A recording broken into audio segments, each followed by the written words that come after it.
Hello les amis, j'espère que vous allez bien et je suis tout particulièrement heureuse de vous retrouver en ce 7e jour du calendrier de l'Avent car c'est une vidéo que j'attendais avec impatience de vous faire. Il s'agit de ma pile à lire pour le Cold Winter Challenge 2024. Donc déjà, qu'est-ce que le Cold Winter Challenge 2024 si vous ne savez pas? Il s'agit d'un challenge littéraire qui est organisé par Book on a Cup. Je vous mettrai le lien vers sa chaîne YouTube en barre d'infos ainsi que la vidéo de présentation du challenge si vous voulez en apprendre plus. Mais c'est un challenge littéraire où c'est qu'il faut lire des livres en lien avec l'hiver qui seront classés dans des menus avec des sous-catégories. Et voilà, moi chaque année j'ai vraiment beaucoup de plaisir à le faire et voilà, c'est une vidéo que j'attendais avec impatience déjà qu'elle sorte sa vidéo de présentation. Et après je me suis empressée de faire ma palle. Et là, ben, j'ai quand même dû me retenir parce que je me serais écoutée.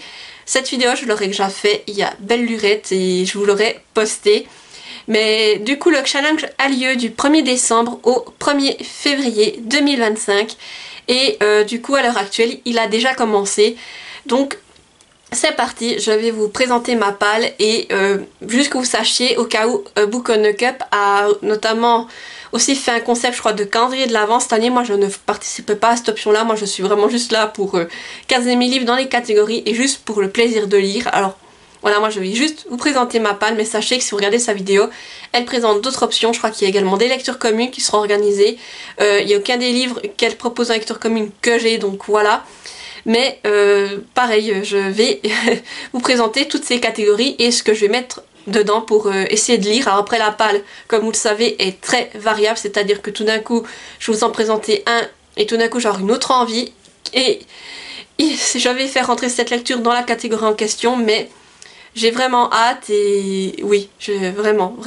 En tout cas, juste sachez que des fois, pour moi, c'est très facile de cocher toutes les cases. Et là, j'ai galéré pour certaines catégories, mais j'y suis quand même arrivée. Donc on part pour la présentation des 3 menus et des sous-catégories. Donc le premier menu se nomme Voyage en Scandinavie et la première catégorie se nomme Entre Fika et Ig. Je sais jamais comment on prononce, voilà, vous m'excuserez. Et là, les mots-clés sont famille, douceur, gourmandise, maison, pause, partage. Alors, j'ai plutôt axé ma recherche sur famille et peut-être aussi douceur.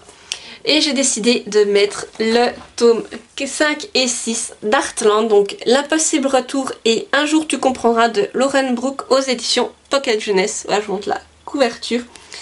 Et voilà, pourquoi le mettre dans ces catégories? Car Heartland, c'est une grande famille, que ce soit au niveau de notre protagoniste Laura, de ses amis ou des membres de sa famille.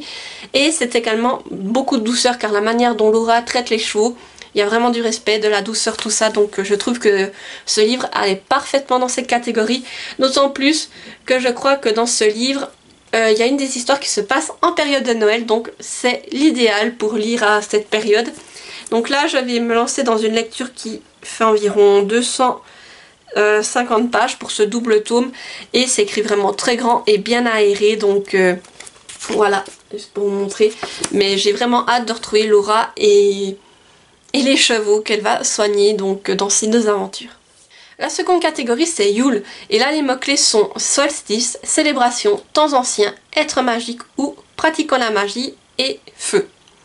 Donc moi j'ai vraiment cherché sur le mot-clé être magique ou pratiquant la magie et j'ai décidé de me lancer dans le premier tome de Malenfer, La forêt des ténèbres de Cassandra O'Donnell aux éditions Flammarion Jeunesse. Voilà, je vous montre la couverture. Et oui, ça me semblait être l'idéal cette lecture parce que, comme je vous dis, je cherchais soit des sorciers, des sorcières ou des êtres, des petites créatures fantastiques qui pratiquent la magie. Donc ma recherche a été vite restreinte et là, quand j'ai lu le résumé, justement mon ancien de la magie, et je me suis dit, bah, ce sera nickel pour le Cold Winter Challenge. Et du coup, je vous lis le résumé. Malenfer, la forêt maléfique grandit et s'approche chaque jour davantage de la maison où vivent Gabriel et sa petite sœur Zoé. Seuls depuis le départ de leurs parents, partis chercher de l'aide en terre de Gazmoria, les enfants doivent faire face aux ténèbres qui recouvrent lentement Valangar. Mais aussi à un tout nouveau danger. Ni les visions de Zoé, ni ses pouvoirs magiques ne parviennent encore à l'identifier. Un roman à dévorer avant que Malenfer ne vous dévore. Donc oui, j'avais envie de me lancer dans une nouvelle lecture de Cassandra O'Donnell, donc ce sera en plus l'occasion. Et là, on mentionne clairement le fait que, en tout cas, Zoé a des pouvoirs magiques, donc ça rentre clairement dans cette catégorie. Donc c'est une lecture jeunesse, il fait un peu plus de 200 pages. C'est écrit où? J'ai pas vu qu'il y avait des pages qui étaient pliées à l'intérieur. Oh lolo. Et c'est vraiment bien fait car vous avez des illustrations en plus à l'intérieur, donc vraiment j'adore plonger avec la plume de Cassandra O'Donnell et découvrir cette nouvelle aventure jeunesse. Pour la prochaine catégorie, il s'agit de Joulupuki et les mots-clés sont secret, peur, animaux, métamorphose, sacrifice, cadeau. Donc là j'ai vraiment joué sur le mot animaux car je me suis dit que sur tous les livres que j'avais avec des animaux qui étaient sur la couverture, tout ça, que j'allais forcément en trouver un. Et là, j'ai décidé de me lancer dans une BD avec Chevaux de foudre d'Aurélie Wellenstein et Béatrice Penko-Sechi aux éditions Dracou.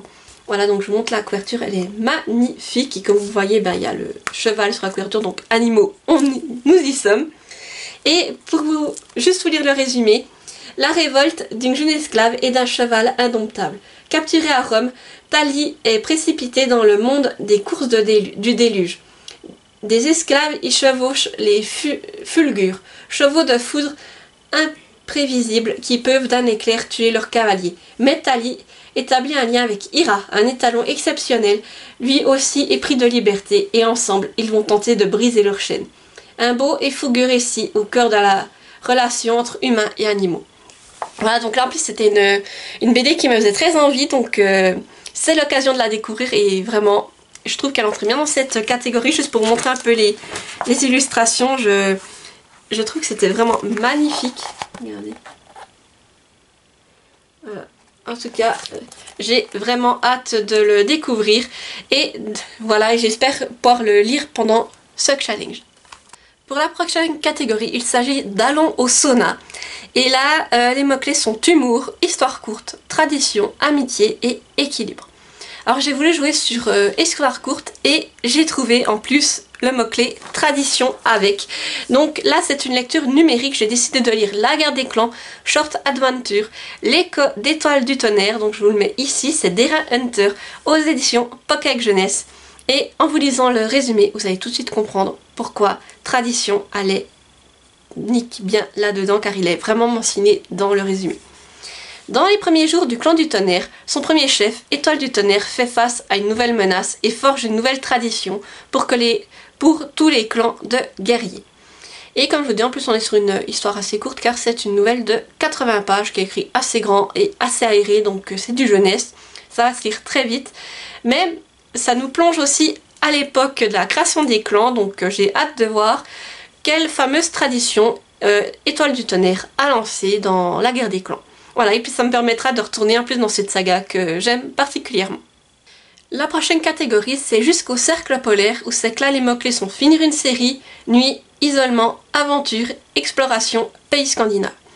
Alors, j'ai décidé de jouer ici sur finir une série, mais la nuit peut également fonctionner, ainsi que je pense l'isolement et l'exploration. Donc j'ai décidé de lire le deuxième tome de Gilded, il s'agit de Cursed de Marissa Meyer aux éditions d'Oxaxus. Alors il y a encore sous blister, il brille, je suis désolée. Voilà, donc comment ça donne, mais la couverture est sublime et je le déballerai seulement au dernier moment pour le protéger. Donc ici on suit Serilda qui vit dans un pays où c'est qu'on va dire on craint le roi des zones. Toutes les nuits de pleine lune, le roi des zones et sa chasse partent du coup en chasse et les gens se réfugient chez eux. Sauf que Serilda, pendant une nuit, elle va sortir pour protéger deux êtres créatures fantastiques du roi des zones. Elle va le rencontrer et va lui sortir un bobard parce que Serilda en fait elle a été maudite, elle sort vraiment des mensonges plus gros qu'elle. Et elle va dire au roi des zones qu'elle sait filer la paille en or. Le roi des zones ne va rien lui faire, mais là, à la nuit de pleine lune qui suit, il va la faire venir chercher Serilda. Et là, il va lui demander de filer de l'or de la paille en or pour lui. Là, Cérilla est bien embêtée et la rencontre avec un certain personnage qu'elle va faire à ce moment va tout changer. Voilà, donc alors c'était une lecture, le premier tome j'ai été un peu mitigée, je sais qu'il n'y a plus que ce tome et cette saga est terminée et je voulais savoir comment tout cela allait s'enchaîner, en fait se goupiller, surtout vu le dénouement final, donc voilà, c'est pour ça que je me dis que je voulais le mettre là pour finir une saga. Après ça, comme je vous dis, ça se passe beaucoup de nuit, vu qu'on parle du roi des zones qui sort qu'à la pleine lune, et comme ça se termine, je pense que dans ce tome là il y aura également de l'isolement. En tout cas, sachez que c'est une lecture qui est très très sombre, et c'est une réécriture sur le nain tracassin Rumpelstiltskin. Voilà, donc j'ai hâte de voir comment tout cela va se terminer, surtout que Marie Samir, j'avais adoré les chroniques lunaires, à voir peut-être que ce tome 2 va totalement me surprendre, parce que le tome 1, il fallait bien introduire l'univers, toutes ces choses-là, et j'ai du mal un peu avec la temporalité, parce que vraiment, on passe d'une lune à l'autre, et c'était un peu déstabilisant à ce niveau-là, mais... Voilà, maintenant à voir comment les choses vont évoluer dans ce tome et ça me permettra de finir cette duologie. Et la dernière catégorie de ce menu, c'est Aurore boréale, et c'est que là les mots-clés sont lumière, surnaturel, mystère, esprit, graphique ou science-fiction. Moi j'ai joué sur les mots-clés surnaturel et mystère, je pense que ça pourrait matcher. Et j'ai décidé de me lancer dans le premier tome de Les couronnes de Nyaxia.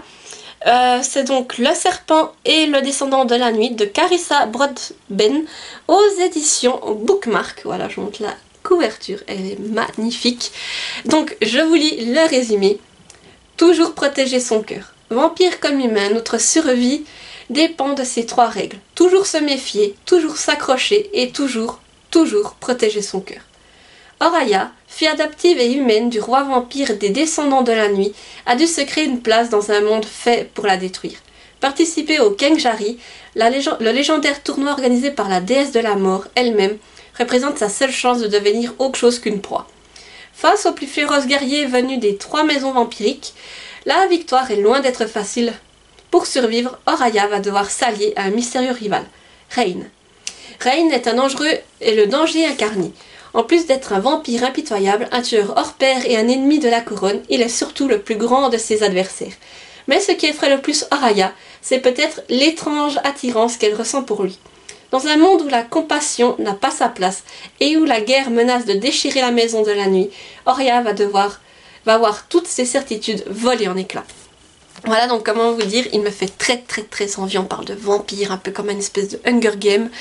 Et puis j'en ai entendu tellement de bien par Nina Quill et d'autres personnes qui en ont parlé que j'ai envie de me lancer. Et en plus je sais que le tome 2 voire même le tome 3 sont traduits, donc c'est l'occasion parce qu'au départ j'avais que le tome 1, alors j'attendais voir quand la suite allait arriver et là c'est le cas. Donc vraiment il me fait envie, mais c'est une sacrée brique en fait, regardez, il est énorme, il fait presque 650 pages mais il est magnifique, regardez les entêtes de chapitres, franchement. Et comme je vous dis, ça me fait vraiment très envie et il fallait que je le mette dans ce Cold Winter Challenge parce que j'ai envie de le découvrir et ensuite, s'il me plaît, de me procurer la suite pour l'enchaîner. Le prochain menu, c'est Féerie des fêtes et la première catégorie, c'est Deck the Halls, où c'est qu'il faut lire un livre avec une couverture rouge ou verte. Donc, moi j'ai joué sur le fait couverture verte et en même temps ça me permet de liquider également une saga. J'ai donc pris le deuxième tome de All of Us Villains, La malédiction des 7 de Amanda Foody et C.L. Herman aux éditions Milan. Voilà, je vous montre la couverture, regardez, vert et vert. Hein. Voilà, ne pas me dire qu'il n'est pas vert ce bouquin. Et là, pour faire un bref résumé, je suis en train de lire le tome 1 en ce moment parce qu'il était dans ma pile à lire de l'automne. Donc voilà, j'espère le terminer rapidement, comme ça je me dis je pourrais enchaîner directement avec le tome 2. Mais en fait ici on est sur une ville qui a été marquée par une malédiction et cette malédiction touche principalement 7 familles. Tous les 20 ans, ils doivent envoyer un membre, chaque famille doit envoyer un de ses membres pour lutter jusqu'à la mort. C'est comme un espèce de Hunger Game, j'ai envie de vous dire. Et suite à cela, le gagnant sera celui qui contrôlera la haute magie. Donc vous avez la magie commune et la haute magie, c'est le gagnant qui pourra donc et sa famille qui pourra donc la conserver et ainsi voilà, la dominer, on va dire en guillemets. Donc je suis dans le premier tome, vraiment j'adhère bien. Alors je suis juste avant que le fameux tournoi commence, donc voilà, à voir comment tout cela va se goupiller. Et là je me dis que je pourrais directement enchaîner avec la suite. Bon, le 2 me paraît beaucoup plus gros que le 1. Il fait combien le 2? Oui, il fait presque 700 pages le 2 comparé au 1, je crois qu'il fait 400, 500. Donc vous voyez, et c'est écrit quand même assez grand aussi. Et juste pour vous montrer si je trouve un début de chapitre, voilà. Et on suit chaque fois chaque fois le membre de la famille ou un membre de la famille qui va participer au fameux tournoi. Donc voilà, couverture verte et jaspage vert. Donc voilà, ce livre tombait pile poil pour cette catégorie. Pour la prochaine catégorie, il s'agit de Lumière enchantée. Et là, il fallait un livre avec une couverture qui brille. Donc soit qu'à des dorures, des paillettes. Et là, je me suis tournée vers un album du coup, parce que j'en ai plusieurs qui sont vraiment magnifiques dans ce style-là. Et j'ai opté pour le Conte féerique par Shiitake et avec les textes de Vanessa Calico aux éditions Le Héron d'Argent. Regardez cette beauté, je ne sais pas si vous verrez, mais il y a tout des dorures là.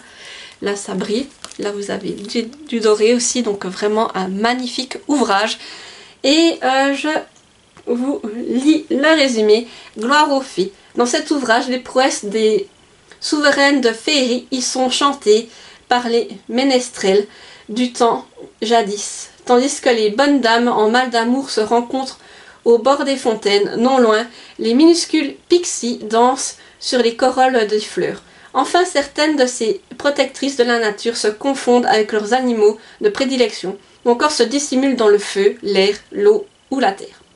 Ces contes tissent un sentier merveilleux entre les récits féeriques de l'Occident et l'art de Shiitake. Illustration au doigt de Yosei, la fée du Japon, son talent orne dryade, magicienne, féerique et ondine de beauté scintillante. Entrée dans les brumes sacrées d'Avalon. Voilà, donc vraiment un magnifique ouvrage. Et il y a l'intérieur est tout aussi beau. Ben déjà, si je vous montre juste la page de garde, en fait, à peine vous ouvrez le roman, voilà sur quoi vous tombez. C'est magnifique. Et pareil pour la page de fin. Regardez cette beauté.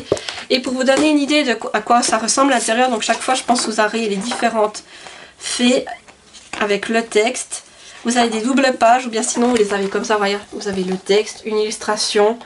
Donc vraiment, ce sont des albums magnifiques et que j'ai envie de continuer en fait parce que chaque fois qu'on va aux Imaginales, il y a le stand Les Hérons d'Argent et je regarde ces albums et chaque fois j'ai envie de tous les prendre. Donc je me dis, il faudrait peut-être que j'avance pour pouvoir m'en procurer un l'année prochaine aux Imaginales. Mais celui-ci me faisait très envie, je le trouve magnifique avec les dorures, tout ça. Je me dis que ça peut bien aller pour Noël en plus parce que les couleurs de Noël c'est le rouge et le doré un peu. Donc voilà, en tout cas j'espère pour avoir le temps de le lire. La prochaine catégorie c'est S'embrasser sous le gui. Et là il fallait les mots-clés en fait, c'est juste romance et entre parenthèses de Noël. Donc j'ai pris une romance, mais pas de Noël, j'ai pris une romance de science-fiction avec Instinct primaire, le tome 1, Je brille pour toi d'Amandine Peter aux éditions Rival. Voilà, je vous montre la couverture, il est magnifique, je l'ai acheté cette année aux Imaginales et j'avais envie de le lire rapidement, donc quand j'ai vu catégorie roman, je me suis dit bon, c'est bon, toi tu vas là-dedans. Donc pour vous faire le résumé, donc moi c'est Suniva. J'en ai plus que pour quelques mois à vivre, alors je voyage dans la galaxie, seule. Mais je m'amuse et j'en profite à fond. Je m'apprête à installer une mise à jour sur le tableau de bord d'un Shaodan, une espèce qui ne s'est encore jamais montrée auparavant. Alors je suis curieuse. Enfin, ça c'était avant qu'il me kidnappe à bord de son vaisseau. Je suis Airo, premier représentant des Shaodan. Mon espèce détient le remède d'une maladie qui décime les voyageurs de l'espace. Ma mission est simple. Diffuser le remède au plus grand nombre de façon éthique et pacifiste. Mais lorsqu'une humaine s'en mêle, toutes mes certitudes vacillent. Et à son contact, l'instinct primaire que je m'efforce de refouler pourrait bien se manifester. Voilà, donc c'est vraiment... J'avais adoré le tome 2 d'Instinct primaire, donc là, j'ai vraiment hâte de lire ce tome 1 et de le découvrir. Donc là, nous sommes sur une lecture qui fait à peu près 300 pages. C'est écrit quand même assez grand, voilà. Et une romance alien, je me dis, ça peut super bien passer. Et la dernière catégorie de ce menu, c'est au coin du feu. C'est que là, il faut lire un livre cocooning qui réchauffe le cœur et le corps. Alors j'ai réfléchi et moi j'ai décidé d'y mettre un manga. J'ai mis le tome, c'est le tome 6 en scène de Kyuvi aux éditions Kurokawa. Voilà. Je vous montre la couverture. Donc pour moi, tout ce qui parle un peu dedans, c'est des choses que j'aime beaucoup, que je trouve un peu... oui, qui me plaisent tout simplement, que je me sens bien dedans. Donc j'ai envie de continuer cette série. Donc pour vous faire un bref résumé, on suit Kanade qui commence à faire de la danse classique et qui va petit à petit découvrir tout l'univers qui se cache derrière, tout l'envers du décor, les difficultés que cette discipline demande. Et on va la suivre au fur et à mesure. Donc c'est vraiment des mangas, une série de mangas que j'aime beaucoup et j'avais envie de la continuer. Et je trouve les illustrations vraiment magnifiques, vraiment très très très réalistes. Alors voilà, c'est l'occasion de m'en glisser un tome là-dedans. Et on passe au dernier menu qui se nomme Froid polaire avec la première catégorie Stalactite ensanglantée. C'est que là les mots-clés sont thriller, policier et cozy mystery. Donc moi je suis clairement partie dans le thriller avec le premier tome des 7 seins sans visage de MK Lob aux éditions de Saxus. Je vous montre la couverture, il est encore sous blister justement car c'est la version hardback pour la protéger jusqu'au bout. Et du coup, quand j'ai regardé sur ma page livre addict pour chercher un thriller, j'ai vu que celui-ci en était un. Je me suis dit, tiens, c'est l'occasion de commencer cette saga, surtout que le tome 2 est sorti. Donc, je vous lis le résumé. Les saints sont miséricordieux, toutes les histoires en témoignent, mais elles racontent aussi qu'ils ont soif de sang. Dans la ville d'Ombrasia, les disciples bénis par les saints vivent dans l'opulence, tandis que les défavorisés, dépourvus de magie, vivent dans la pauvreté et sont envoyés au front. Rose, pourtant bénie par patience, refuse cette injustice. Emplie de haine depuis l'assassinat de son père, elle est prête à tout pour démanteler ce système corrompu.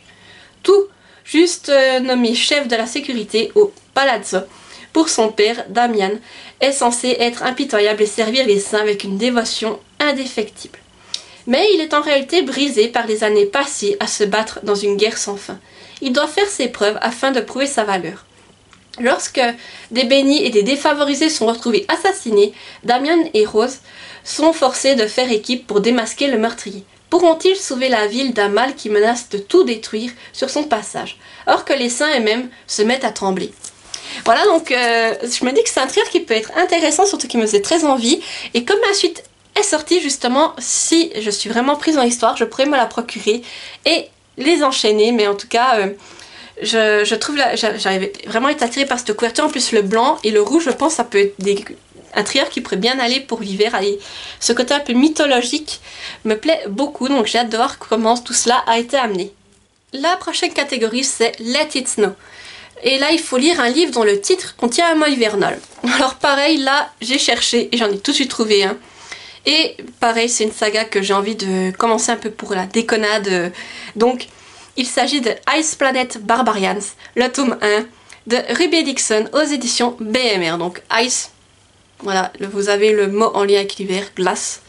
Et je vous mets la couverture ici car c'est un livre que j'ai en numérique et voilà, ça fait que je l'ai mis dans une pile à lire, j'ai pas eu le temps de le lire et là je me dis c'est l'occasion de le remettre car vraiment je pense que c'est quelque chose que j'ai envie de tester, voir comment c'est fait.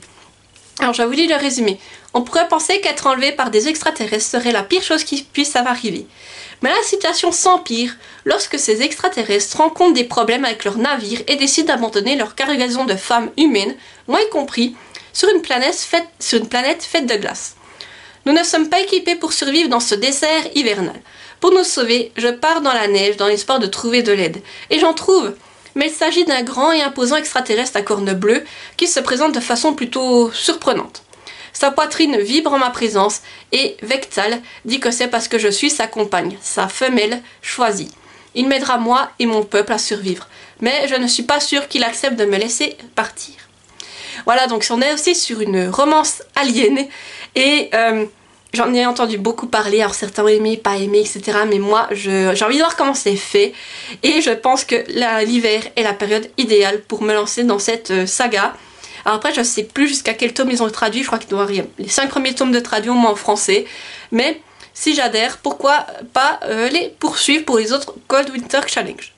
La prochaine catégorie, c'est marcher dans la neige. Et les mots-clés sont nature writing, littérature de voyage, grands espaces et nature. Donc là, je suis plutôt partie sur tout ce qui est plutôt littérature de voyage et on peut aussi inclure grands espaces et nature éventuellement.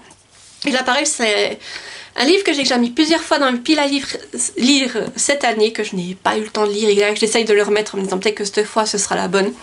Il s'agit de Comment les pingouins ont sauvé Véronica d'Azel Prior aux éditions Piment. Voilà, je vous montre la couverture et je vous relis le résumé. Le plus souvent, Véronica, 84 ans, passe ses journées à chercher où elle a mis ses lunettes, à ramasser les déchets sur la plage ou à aboyer des ordres à sa dame de compagnie, Aileen. Depuis peu, la vieille dame s'interroge. Que faire d'utile durant les années qui lui restent et surtout, à qui laisser sa fortune considérable? Quand elle a soudain une illumination. Et si elle mettait tout en œuvre pour sauver les pingouins d'Antarctique? L'irruption dans sa vie de Patrick, un petit-fils disparu, orphelin à 6 ans, après le suicide de sa mère, va tout changer. Comme deux animaux sauvages, ils vont devoir s'apprivoiser au milieu des icebergs. Voilà, donc je pense que ça peut être une lecture qui peut être à la fois drôle et touchante et j'aimerais bien la lire à cette période parce que là en plus avec les pingouins sur la couverture, mais ce qui fait plus hivernal car des pingouins, de parler d'iceberg et tout ça. Donc là, ceci un livre qui fait plus de 450 pages et c'est écrit, l'écriture je trouve c'est un peu standard, mais par contre je trouve le livre il s'ouvre pas beaucoup, vous voyez. Je pense, ouais, j'espère ne pas péter le dos en le lisant, mais en tout cas il me fait très envie et cette fois j'espère que ce sera la bonne et que je vais enfin le sortir de ma pile à lire. Et pour la dernière catégorie, il s'agit de la magie de l'hiver, c'est que là il faut lire un livre avec des êtres du folklore hivernal ou nordique, des contes et légendes de Noël ou de l'hiver. Donc moi je suis plutôt partie sur êtres du folklore nordique, voire contes et légendes de l'hiver, et j'ai un peu galéré au départ pour remplir cette catégorie et finalement, en fait, un des derniers livres que j'ai reçus peut totalement aller dedans. Il s'agit de Rune de Marine Kellada.